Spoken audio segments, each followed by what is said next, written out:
보세요. 상관의 특징. 어떻게 1번에다 이렇게 이게 제일 강하기 때문에 그럴 거예요. 기득권자에게 반대하는 강력한 품성. 기득권자 그러니까는 윗사람이죠. 그래서 상관의 특징은 윗사람에게는 뭐든지 반대하는 성향을 가져요. 안 드러내도. 그래서 상관이 있는 사람들, 뭐 30대 직장인들, 이 사람들이 제일 많이 하는 말이 조직에 있으면 윗사람이 병신이 너무 많은 게 상관 눈엔 다 보이는 거예요.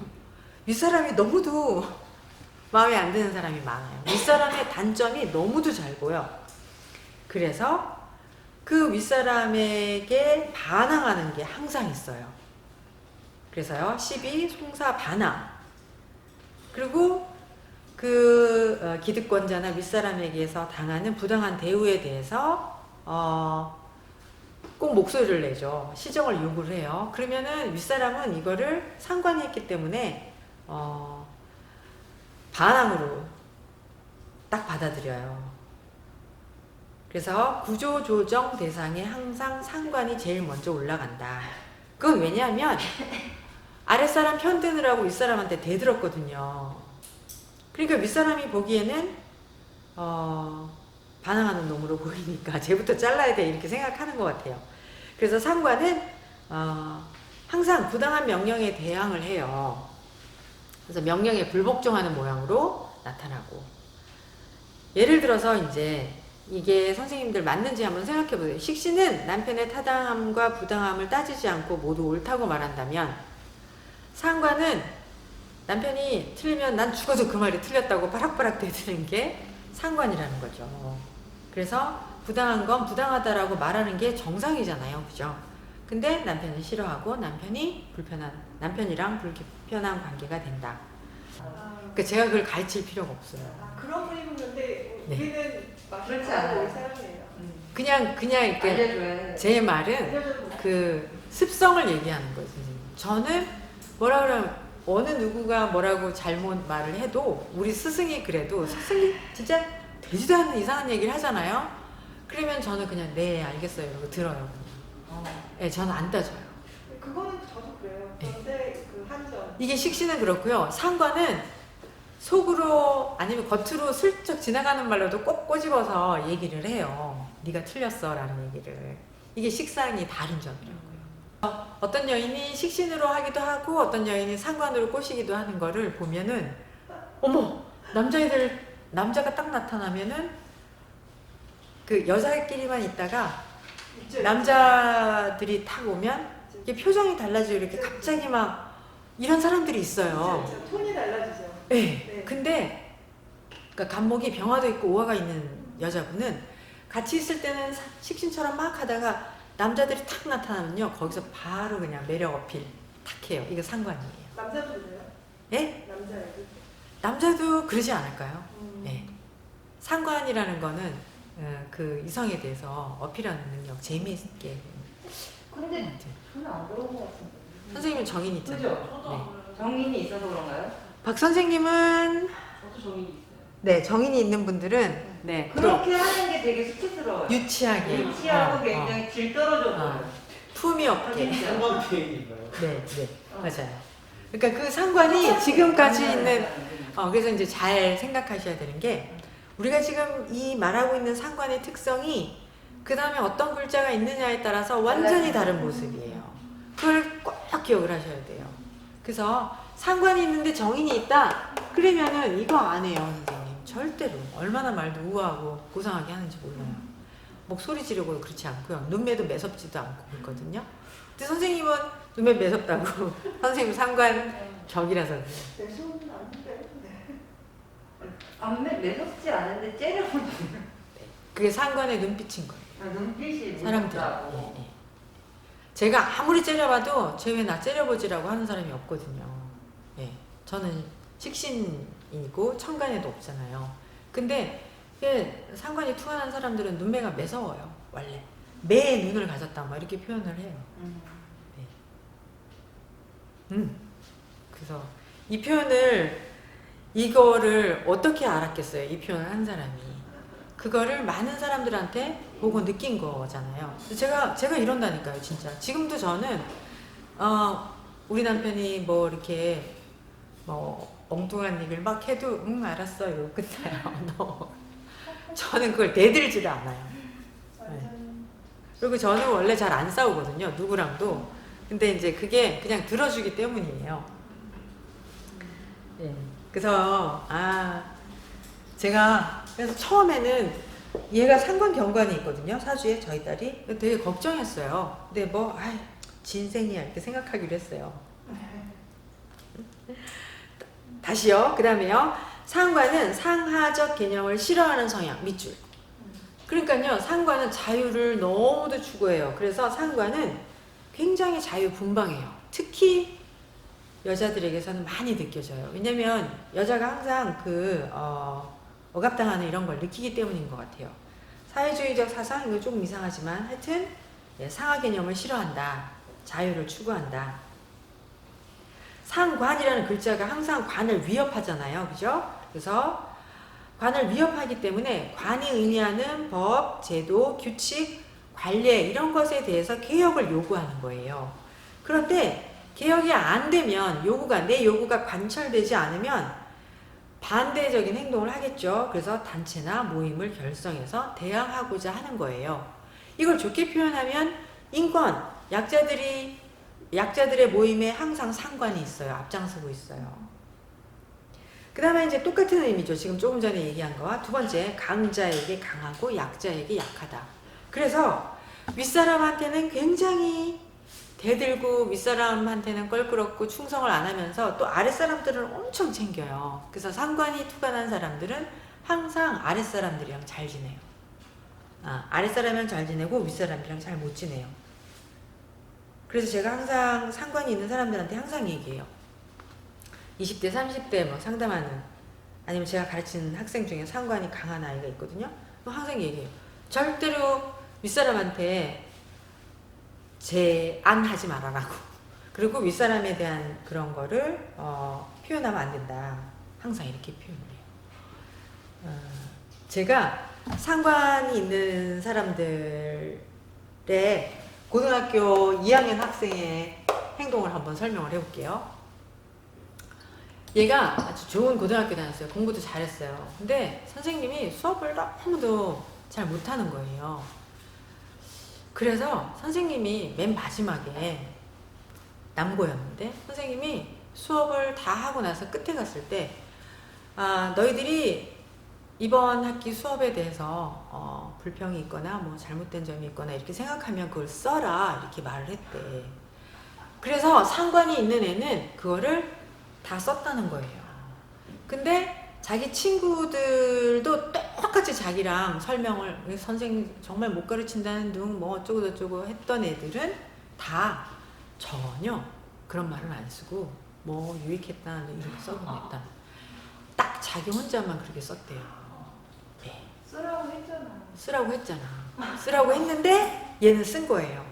근데 얘가 반에서 5등인 애 들고 반장인 애였거든요. 그래서 저한테 와가지고 막 울분을 토하는 거예요. 그래서 왜 그랬어? 그랬더니 선생님도 그렇게 얘기하니? 맞다. 왜 니네 선생한테 걔네들처럼 못했니? 라고 했어요, 제가. 걔네들처럼 해야 되는 거야. 그래야지 세상 잘 사는 거야. 그래서 너가 얻은 게 뭐니? 그랬더니 선생이 자기 성적을 나쁘게 줬대요. 네. 그래서 제가 얘기했어요. 네가 앞으로 그렇게 하면 넌 그런 일을 당하고 살게 돼 있어. 그러니까 그렇게 하지 마. 그리고 걔가 좋은 직장 갔어요. 직장 갔을 때 제가 계속 얘기했어요. 또 절대로 맨날 저 만나면 윗사람들의 병신이 너무 많다고 맨날 얘기하는 거예요. 그러면 얘기해요. 절대로 윗사람한테는 눈 치켜뜨지 말라. 그리고 윗사람한테 충고하지 마. 윗사람한테 의견 내지 마. 항상 얘기해요. 이거 절대로 하지 마. 근데 상관들은 그거 못해서 막 잠이 안 와. 막 그거 집에 가서 할 말 못해가지고 잠이 안 오고 막 가슴이 터지고 병이 나요. 그래서 하면 안 돼요. 왜냐면 다른 사람이 그렇게 얘기하면 다 그래 알았어. 근데 상관이 얘기하면 막 기분 나쁘게 들어요. 상관이라는 게 이게 상처를 준다 화살을 가슴에 쏘는 거거든요. 그래서 이 사람이 별 생각 없이 말을 하는데 상대방의 그냥 가슴에 화살을 팍 꽂는 거하고 같은 거예요. 그래서 그 가슴에 화살이 3개월까지 안 빠져요. 그래서 사과를 하잖아요. 사과를 하면 한 달 이내에 사과하는 거 아무 소용이 없어요. 3개월 지나서 하라고 했어요. 왜냐면 3개월 동안 가슴에 그 상처가 남아있다고. 그래서 3개월이 지나야 어느 정도 옅어진대요. 그래서 상관이 자기의 그 생각하는 것 이걸 너무도 솔직하게 다 표현을 하는 거예요. 근데 그러면 안 된다. 조직 생활에서는 항상. 그리고 만약에 남편한테도 그거 꼭 해서 좋을까요? 안 좋죠. 네, 안 좋아요. 그러니까는 상관은 하고 싶은 말 3분의 1만 해야 돼요. 항상. 그럼 병이 나요. 그냥 혼자 삭혀야 돼. 막 열도 나고 막 잠도 못 자고. 선생님 그런 건 알고 있는데 이게 상관이 세상을 살아가려면 조직 속에서 아니면 남편이랑 원만하게 살아가려면 지금 효도 선생님은 투과가 안 되는 거잖아요. 안 됐는데 저는. 상관 격이어서 그래요. 아, 네. 그리고 근황하면 상관을 다 생해요, 선생님. 근황하면 식상을 생해요. 당연히 상관을 생하죠. 저분은 식신이 없잖아요. 상관을 막 생하는 거죠. 그래서 항상 아랫사람 편을 들고 윗사람을 적대시하는 게 상관의 또 특징이에요. 그래서 보세요. 약자에게 유독 약한 면을 보이는 상관은 자기 일 아닌 타인의 일에 끼어들어요. 아까 썼죠? 우리 오빠. 예, 약자가 당하는 거 못 참아가지고 나서서 막 싸우고 이래요. 그래가지고 막 결국은 자기가 손해보더라고요. 그래서 근데 그걸 다른 사람들이 보면 남의 일에 참견하고 끼어드는 모습으로 그래서 제가 얘기했잖아요. 아니 저기서 이렇게 약자를 막 괴롭히고 뭐 이런다고 자기가 나서가지고 해가지고 결국은 자기가 고발당했어요. 우리 오빠. 그래서 제가 이랬어요. 왜 네 일도 아닌 일에 끼어들어가지고 무조건 싹싹 비르라고. 그렇게 말했어요. 그래서 항상 이렇게 꼭 약자, 아랫사람의 불리한 뭐 안 된 거 이런 거에 꼭 있죠. 이렇게 뭐 봐주고 들어주고 이렇게 하는 것. 그래서요. 우리 주변에 불쌍한 사람들의 모임이나 관과 법의 피해를 받고 있는 핍박받는 자의 모임에 언제나 상관이 있어요. 항상. 예. 그래서요. 상관은 다른 사람, 기득권자, 법, 관, 제도를 상대로 변화와 개혁을 요구하여 불화, 방해, 경쟁, 소송, 혁명, 항명 등의 과정에서 항상 앞장서요. 그러니 상관이 있는 사람들이 삶이 편하겠어요? 그렇지가 않잖아요. 네, 노조 당연하죠. 그 다음에 인권위원회 뭐 이런 거 있죠. 예, 항상 상관이 앞장서고 있어요. 그 다음에 세 번째 상관. 종교, 예술, 음악, 기능공, 기술적인 방면 이런 데 전문직으로 이름을 떨친다. 상관은 모방 능력이 뛰어나나 모든 것을 응용하고 또 재창조하는 능력도 뛰어나다. 그래서 모방하기 또는 어떤 거 비슷하게 가짜 만들기 이런 걸 잘한다는 거죠. 그 다음에 이게 중요해요, 선생님. 예술적 감각 능력, 사물 관찰 능력을 갖추고 있으며 손재주가 매우 발달되어 있어 창조력, 응용력을 가미한 기능인 예술인으로서 탁월한 면모가 있다. 그 다음에 화술의 매력과 창조의 지혜를 겸비했다. 상관이 있는 사람들이 말하는 거 되게 좋아하고 말도 잘해요. 재미있는 말도 잘해요. 선생님 그래서 천간에 식상이 있는 사람들이 남자들이 재밌어요. 식신보다는 상관이 더 재밌어요. 그러나 상관은 인성이 가미되어야 창조력과 예술 능력으로 이어지는 거예요. 만약에 인성이 없는 상관은 그냥 응용력만 있으니까 기술직, 기술자에 머문다. 그럼 식신하고 상관의 다른 점은 뭐냐면 식신은 규격이 딱 정해져 있어요. 엄격하게 정해져 있거든요. 그래서 반드시 그 규격을 준수해야 돼요. 맞춰야 돼요. 그런데 상관은 응용, 창조이니까 규격이 없고 그래서 어떤 것들을 디자인하고 뭐 이런 것이 상관이다. 이러한 상관의 활동은 응용을 검증받기 위해 타인의 의견을 기다리게 되는데 상관의 모습을 보고 정관이 판단한다. 그럼 이제 정관한테 검증을 받아야 되는데 정인이 있으면 정관이 옳다라고 받아주는 것이고 정인이 없으면 반항이라고 판단한다. 그래서 퇴자를 놓는다. 그래서요 지금 여기서 이렇게 길지 않게 끝났는데 창조적인 것 또는 뭐 예술인 특히 이제 영화 배우 몸으로 이렇게 자기를 표현해야 되는 뭐 춤추는 사람들 이런 사람들은 다 반드시 상관이 있어야 돼요.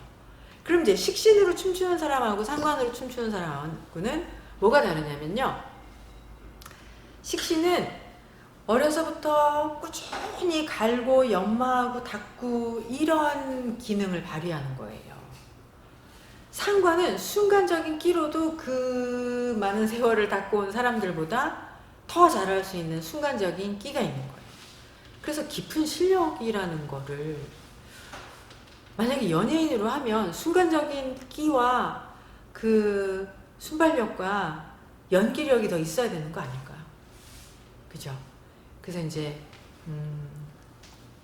근황한데 만약에 식신이 지지에만 있고 상관이 천간이 없다 이렇게 해서 배우를 하겠다는 사람들은 오래 걸려요. 한 10년 정도를 거치면서 연기력을 쌓아가서 근황하니까 탄탄하게 조금씩 연기력을 쌓아가고 상관이 있으면 그냥 갑자기 얘를 데려다가 여기서 연기해봐 그럼 바로 연기를 하는 사람들이 상관이에요. 반드시 상관이 투과해야 돼요. 그래서 상관이 없으면 순간적으로 그렇게 그러니까 연기하는 거 이런 거는 좀 부족하다. 근데 피아노를 오랜 기간 쳐야 되는 거는 상관은 못하고 식신들이 하는 것 같아요. 그쵸. 그러니까 오랜 기간 그런 거는 상관이 아니에요. 상관은 오래 하는 거 꾸준히 한 가지만 하는 거는 좀 그래요. 네. 못 견뎌요. 네, 그건 식신이 하는 것들이다. 예술인들 중에서도 기능 좀 장들은 다른. 식신들이 많으시잖아요. 상관도 있어요. 근데 식신들이 더 많은 거죠. 한 가지만 평생 50년 이런 사람들은 다 이거는 식신이고 상관들은 답답해서 다른 걸 바로바로 이렇게. 예, 그래서 이제 제가 이제 들은 비유 중에 칼국수 장사를 해요. 그러면 식신이 칼국수를 하면 원조 칼국수를 해요. 1년 전부터 30년 후까지 똑같은 맛. 원조 그대로 지키는데 상관이 칼국수 장사라면 이 맛도 하고 빨간 칼국수도 하고 뭐 다른 것도 막 넣는 걸 하는 거는 다 상관인 거예요.